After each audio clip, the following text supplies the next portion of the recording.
Nimusenga bene data ntimukamere nk'indyarya. Hari ukuntu umuntu asenga, agasengana ibibazo, agasengana mbese hahamuka, ugasanga umuntu wese arimo aramenya ko basenze. Mu izina rya Yesu, katika jina la Yesu, aravuza induru. Kandi ijambo ry'Imana ubundi riravuga ngo gusenga kwiza ni ukwiherana n'Imana. Si ngombwa ko abo muri kumwe bamenya ko wasenze, abo mubana si ngombwa ko bamenya ko wasenze, mbese aho utuye si ngombwa ko bamenya ko wasenze. Nta nubwo kugira ngo Imana yumve ari ukuba wavugije induru, oya. Ushobora no gusenga isengesho ryo mu mutima, Imana ikaryumva. Abantu benshi ntabwo babizi, ariko Imana itugirire neza, itwigisha uburyo bwo gusenga. Mana nziza, turagushimye, tugushimiye kugira neza kwawe. Mwami, tugiye kwiga uburyo tugomba gusenga, bidufashemo kandi utuyobore inzira. Urakoze kubyumvishe ni mu izina rya Yesu, amen. Iyi ni Nkunda Kristo TV nk'uko bisanzwe, muri kumwe na Mama Bonheur, uzwi ku izina rya Mukamusonera Donata. Imana nishimwe kandi Imana nihabwa icyubahiro. Turashaka kuvuga ku bintu bijyanye no gusenga. Abantu bajya gusenga bitewe n'ibibazo bifitiye, noneho bagasa nk'abahahamutse, bakavuga mu izina rya Yesu, katika jina la Yesu, mu izina rya Yesu, mu izina ry'Imana, Mana ntabara, Mana ndengera. Ibyo kuvuga usenga ukavuga cyane ntabwo ari byo bimenyekanisha ko Imana iri bukumve. Kuko burya iyo usenga ntabwo ari ngombwa kugira ngo n'umuturanyi muturanye abimenye, ndetse bibaye na ngombwa buriya n'uwo mubana mu nzu hari impamvu utakagombye kumva ko uri gusenga. Imana itugirire neza, aho dutuye, abo tubana, aho dukorera, ku banyeshuri niba twiga, ntabwo bikwiye kubitangaza ko uri gusenga.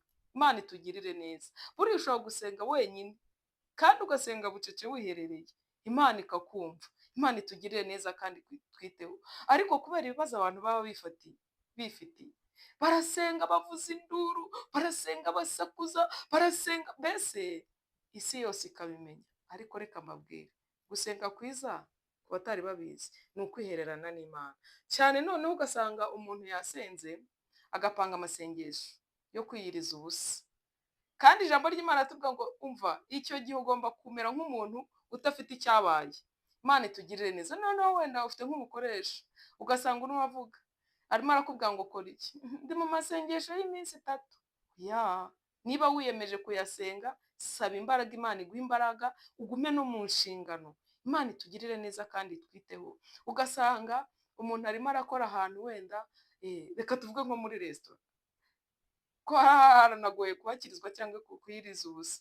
Noneho bakakubwira ngo nyamuneka ngo umva umunyu, ugasanga buri wese amenye ko yirije ubusa. Burya ushobora no kuwumva ukumvira shobuja, ariko ntanamenye ko wasenze, ndetse n'ibyo biryo ntubirye. Ubwo ababikora barabyumva neza.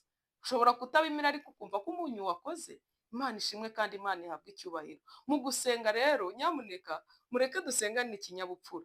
Abenshi turasenga ntihahamuka, abenshi turasengana mbese ni trauma, ugasanga ibibazo byavutse. Bene data oya, njyewe ntabwo nkunda kugira inama abantu ikintu cyo gusenga bavuga amagambo menshi, bavuga ibintu bikomeye, bavuga n'ijwi rikakaye kugira ngo Imana ibumve. Oya, reka dusome ijambo ry'Imana uko ribitubwira. Urasanga wenda wasengaga ibihabanye nabyo, cyangwa se niba wasengaga nkabyo, Imana ibigukomerezemo. Reka dusome muri Luka, ni igice cya 11. Luka igice cya 11 turasoma umurongo wa mbere kugera kwa 2, twongere dusome n'umurongo wa 4. Luka 11 umurongo wa mbere, wa 2 twongere dusome n'uwa 4. Umutwe w'amagambo uravuga ngo Yesu yigisha abigishwa be gusenga. Yesu yigisha abigishwa be gusenga. Ku murongo wa mbere avuga ngo nuko ari ahantu hamwe asenga, arangije umwe abigishwa be aramubwira ati, databuja twigishe gusenga nk'uko Yohana yigishije abigishwa be. Arababwira ati, nimusenga mujye muvuga muti, data wa twese, izina ryawe ryubahwe, ubwami bwawe buze. Utubabarire ibyaha byacu kuko natwe duharira abarimo imyenda yacu. Imana itugirire neza. Utubabarire ibyaha byacu nk'uko natwe duharira abarimo imyenda. Imana itwiteho. Umutwe w'amagambo uratubwiye ngo Yesu yigisha abigishwa be gusenga. Bivuga ngo gusenga barabyiga. Gusenga ntabwo ari ikintu kipfa kuza, ari naho kenshi usanga abantu turi gusenga mu buryo butari bwo, tukagendera mu nzira zitari zo. Imana itugirire neza. Nusenga ugomba kugera ikirenge mu cya Yesu, bya bindi yigishije abigishwa be. Niba uri umwigisha wa Yesu, dore uko ukwiye gusenga. Imana itugirire neza. Nimusenga mujye muvuga muti Data wa twese, izina ryawe ryubahwe, ubwami bwawe buze. Ku murongo wa 4 bavuga ngo utubabarire ibyaha byacu kuko natwe duharira abarimo imyenda yacu. Angahe ikintu nshaka kukivugaho, nabivuze ko gusenga nabyo ari ibintu byigwa, kuko niba Yesu ubwe yarafashe abigishwa be akabigisha gusenga, byari iby'umumaro. Kandi Imana ishimwe ko umwe muri bo nawe muri abo bigishwa yagize amatsiko aravuga ati Data twigishe gusenga. Uri hari ukuntu bashobora kuba babonaga basenga ariko bihabanye nuko Kristo asenga, kuko turabizi ko hari igihe yajyaga avuga ati muguma hano ngewe ngiye gusenga. Imana itugirire neza. Bituma umwe agira amatsiko aravuga ati ese nasenga gute? Nawe arangije ababwira uburyo bagomba gusenga. Data wa twese, izina ryawe ryubahwe. Hari abantu basenga bakibagirwa kubanza gushima Imana ibyo yakoze, kubera ibibazo bibereyemo, kubera ihahamuka bafite, agahita avuga ngo Mana ungirire neza, ungirire gutya, Mana ibingibi birampiga birwanye katika jina la Yesu, n'izina rya Yesu.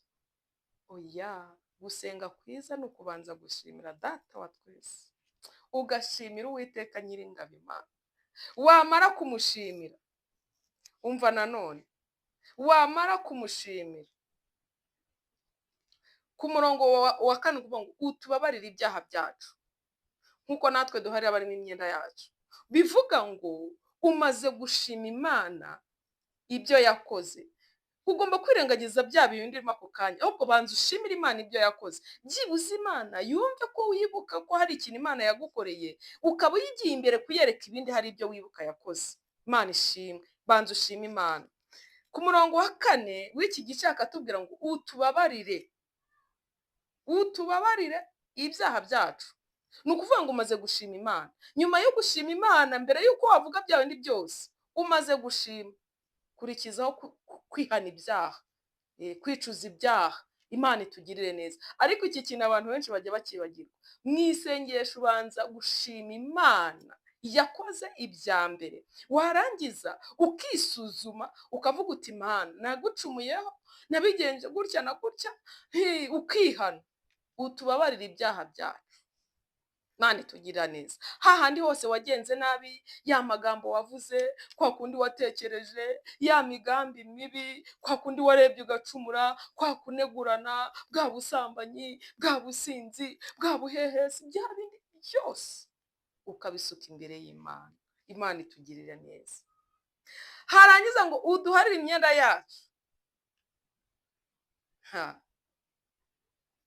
Uduharire imyenda yacu nkuko natwe tuyiharira abayirimo.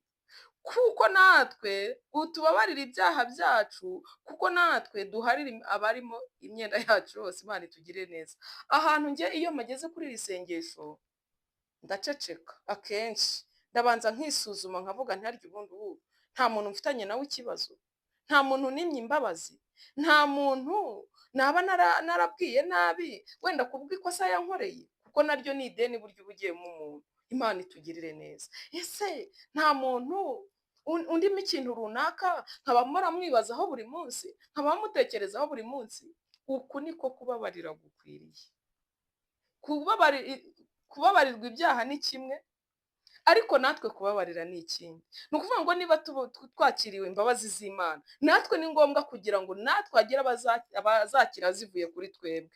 Imana itugirire neza kandi Imana ihabwe icyubahiro. Ahantu abantu benshi tujya tuhatsindirwa, turahatsindirwa we ugasanga umuntu ni umukirisitu arasenga nk'uko nguko, ariko adashobora kuvugisha mwene se, adashobora kuvugisha umuturanyi, adashobora kuvugisha uwo baririmbana, adashobora kuvugisha uwo basengana, adashobora, Mana yanjye, hari uwo atavugisha bakorana, yishyizemo kandi ngo ubwo arasenga.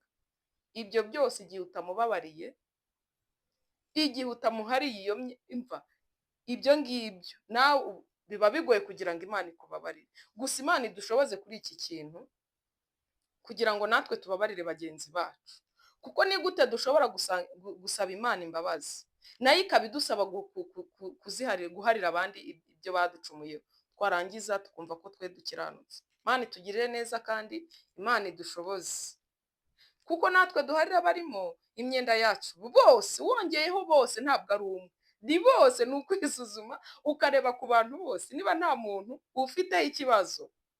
Uyu munsi ushobora gutuma usenga isengesho ntirigere mu ijuru. Uyu munsi isengesho ushobora gusenga ntirigere ku Uwiteka Nyiringabo Imana, kubera yuko wanze kubabarira. Imana itugirire neza. Hakavuga kuri uwo murongo wa 4 agasoza avuga ngo kandi ntuduhane mu bitwoshye. Aka kantu ni keza cyane, aka kantu ni keza. Dukwiye kugasaba Imana mbere yuko tuyisaba kurya, mbere yuko tuyisaba ibyo kwambara, mbere yuko tuyisaba kuturinda abatuvuga, mbere ntuduhane mu bitwoshya. Imana itugirire neza. Imana ikimara kubibona iba yabonye ko wemeye kuri umunyacyaha cyangwa se uri umunyabyaha. Ahangaha Imana ihita ibona ko waciye bugufi, hari ibicumuro wakoze, hari ibyaha wakoze, bigatera Imana kukugirira imbabazi kubera ko wahabayeho guca bugufi. Imana itugirire neza kandi Imana ihabwe icyubahiro. Reka twongereho amagambo yo muri Matayo, ni igice cya 6, turasoma umurongo wa 5 tugeze ku murongo wa 8. Matayo igice cya 6 turasoma umurongo wa 5 tugeze ku murongo wa 8. Imana itugirire neza. Umutwe w'amagambo uravuga ngo gusenga. Gusenga nicyo kintu twibereyeho, nta bindi twagiyemo. Gusenga. Reka dusome. Nimusenga ntimukamere nk'indyarya, kuko bakunda gusenga bahagaze mu masinagogi no mu nzira ngo abantu babarebe.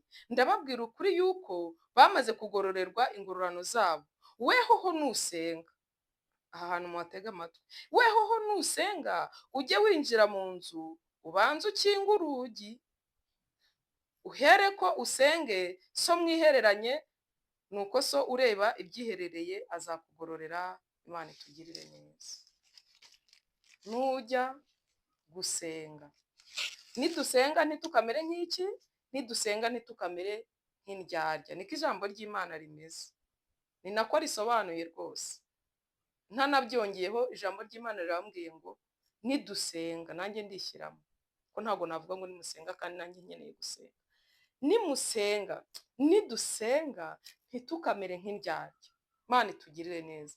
Ubundi iyo usomye neza mu Bibiliya ubona amasengesho abantu basenga amasengesho bari ubwoko butatu. Hari abanyamasengesho b'indyarya, hari abanyamasengesho b'abapagani, ariko kandi hari n'abanyamasengesho b'abigishwa ba Yesu. Abangaba basenga nk'uko Imana yabivuze, nk'uko ijambo ry'Imana ribitubwiye. Imana itugirire neza kandi Imana itwiteho. Aha reka mbisobanure gato yuko amasengesho asengwa. Ijambo ry'Imana iyo ukomeje kurisoma ndetse n'uko twaryumvishije, abantu basenga nk'indyarya ni abantu nyine twabonye mbere arasenze urumva adashaka kubigira ibanga rye, kandi burya amasengesho nayo ku giti cyawe. Imana itugirire neza. Keretse wenda uvuga ngo ni groupe runaka muyahuriyeho, cyangwa se ni korali yasenze, cyangwa se n'abayobozi bavuze bati nyamuneka mureke duhurire mwe dusenge, ibyo ngibyo birumvikana. Ni ibintu mujyaho inama mukaganira ndetse mugahuza umugambi mwiza wo gusenga. Ariko igihe wumva wasenze amasengesho y'umwihariko, reka gusenga nk'indyarya.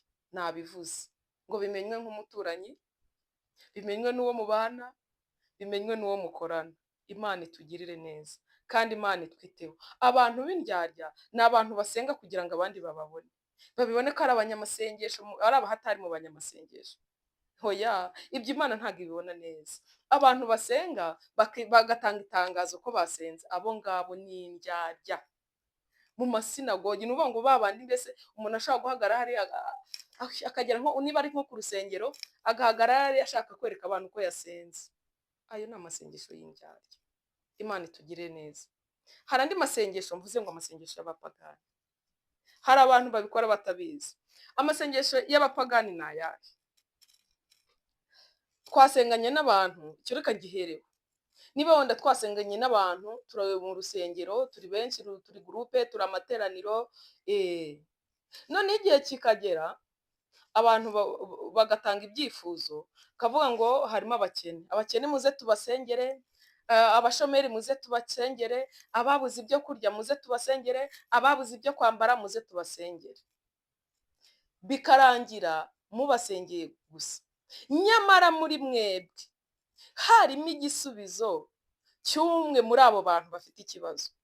Aho hari abakene ariko kandi hari n'abatunzi cyangwa se hari abakire bagombye gusenga ariko bakagira n'icyo bafungurira abo bakene bari aho ngaho.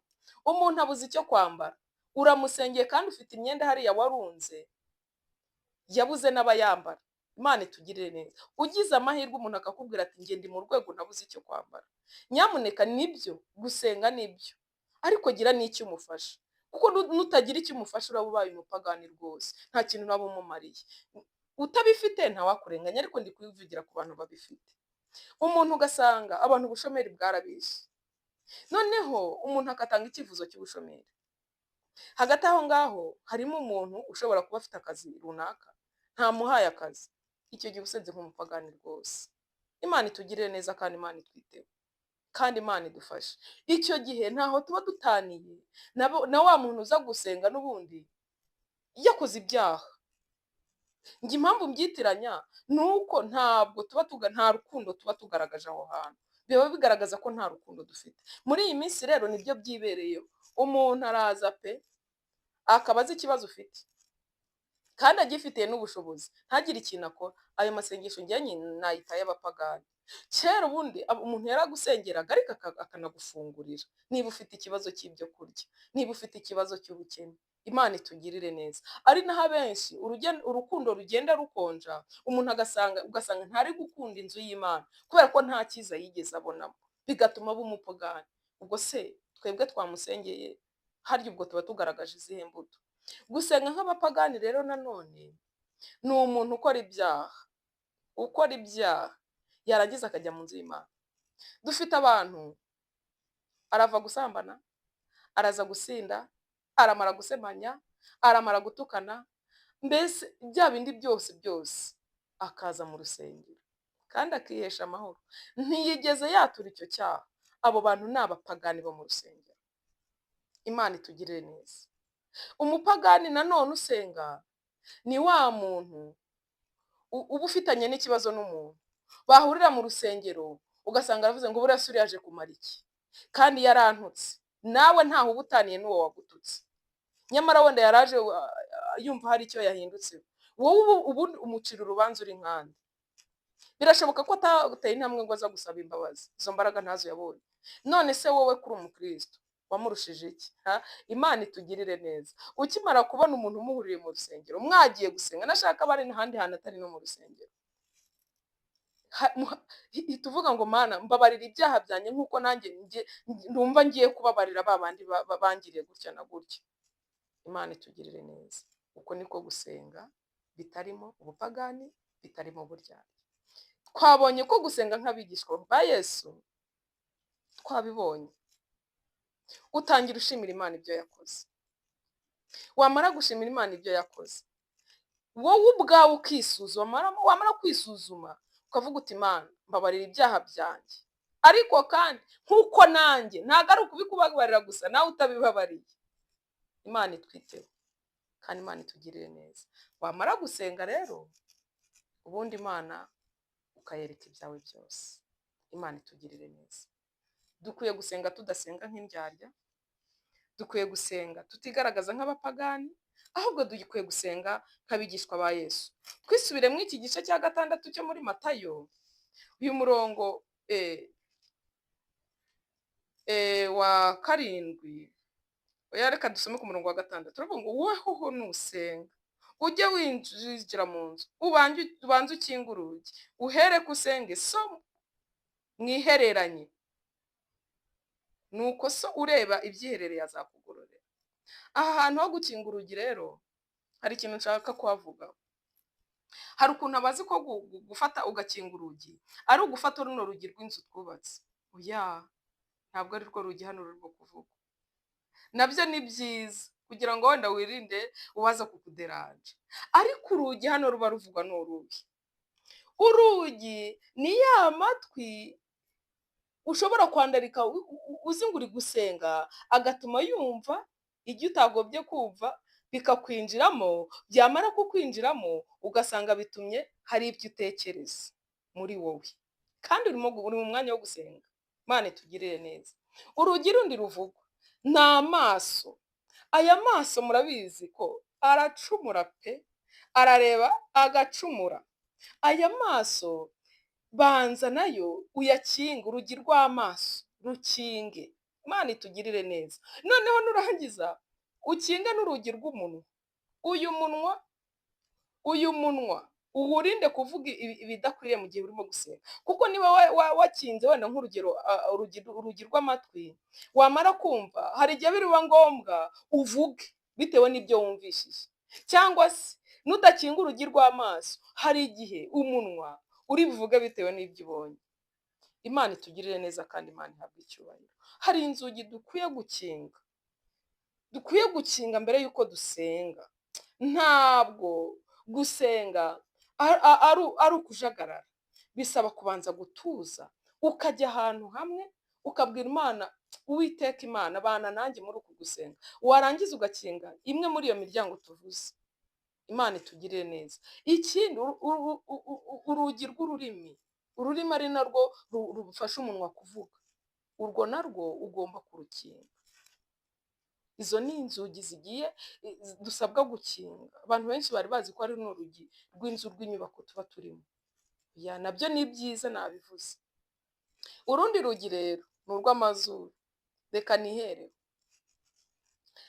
Ahantu dusenga ku rusengero turi ahantu ku idirishya ryegereye mu gikoni.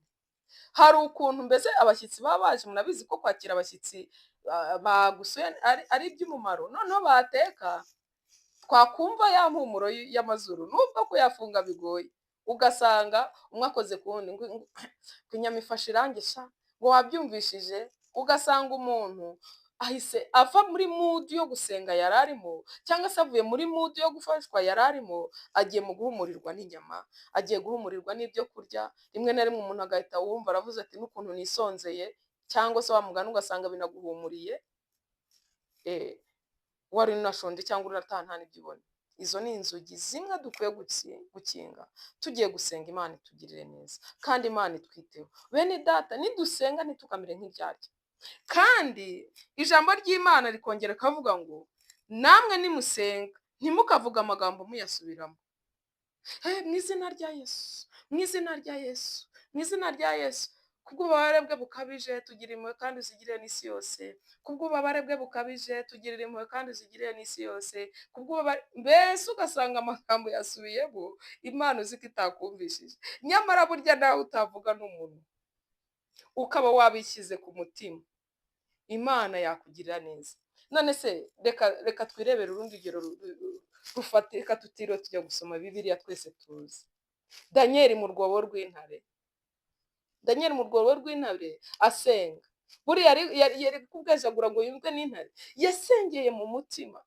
Arasenga ati Uwiteka Nyiringabe. Ubwo nanjye ndavuze reka. Nuko nyine ndi hano ndi kuvuga. Ariko yarasenze. Mu mutima we arasenga, Imana iramwumva. Icyo si icyitegererezo cyiza.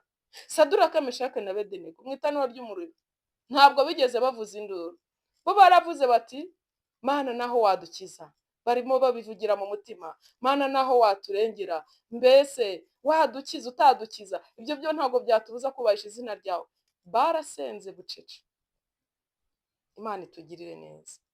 Yosefu muri gereza, hari abantu bagiye bafungwa bagafungirwa ahantu kuvuza induru bitari bushoboke. Ahari twe impamvu dusenga n'induru n'urusaku nuko tuba dufite aho tuvugira. Ariko burya wageze aho washize ivuga, wasenga bucece kandi ukabona ko Imana itwumva. Imana itugirire neza. Mureke dusenge bikwiriye, tubane n'Imana, kandi Imana nayo yiteguye kutugirira neza, yiteguye kudusubiza kandi yiteguye kudutabara. Imana itugirire neza rero. Mu gusenga kwawe ujye wiherana n'Imana yawe, usenge kandi ntibikamenywe n'abantu bose. Imana ibahe umugisha kandi Imana ibagirire neza. Imana nziza, tugushimiye ko wabanye natwe, twigisha uburyo basenga Mwami, Yesu Kristo ubane natwe kandi rwose utubere umujyanama muri ubu buryo bwo gusenga. Urakoze kubyumvishe, ni ukuri uduhe gusenga tukwizeye ko uzabikora mu izina rya Yesu. Amen.